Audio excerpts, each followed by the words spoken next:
NBR complete shutdown কর্মসূচি প্রত্যাহার হলো এর রেশ এখনো রয়ে গেছে চট্টগ্রাম বন্দরে। সেখান থেকে যুক্ত হচ্ছেন আমাদের সহকর্মী মাসুদুল হক। মাসুদ, যেখানে 1-2 ঘন্টা বন্ধ থাকলে চট্টগ্রাম বন্দরে বেশ কন্টেনার জট তৈরি হয়, সেখানে 2 দিন টানা কমপ্লিট শাটডাউন, এর প্রভাব কেমন দেখছেন আর এই অচল অবস্থা কাটতে কতটা সময় লাগতে পারে বলে মনে করছেন সংশ্লিষ্টরা?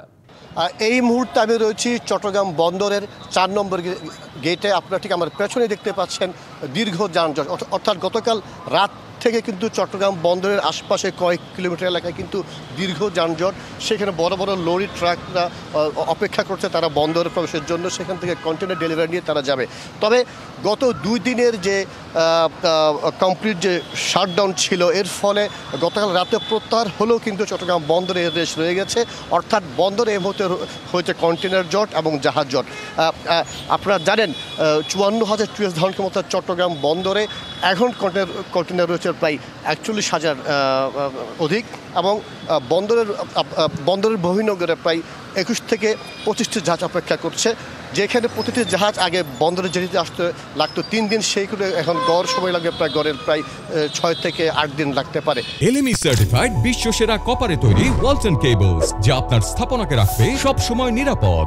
এবং মূলত আরেকটি যেটি উদ্বেগজনক বিষয়, সেটি হচ্ছে চট্টগ্রাম বন্দর থেকে গতকাল কিন্তু প্রায় 4,000 অধিক রপ্তানি কন্টেনার, সেগুলো কিন্তু ট্রানজিট পোর্ট কলম্বো এবং শ্রীলঙ্কা যে ট্রানজিট পোর্ট রয়েছে, সেখানে কিন্তু জাহাজীকরণ না হওয়ার কারণে সেখানে পৌঁছায়নি, এবং এইসব কন্টেনারের কিন্তু গন্তব্য ছিল ইউরোপ, আমেরিকা।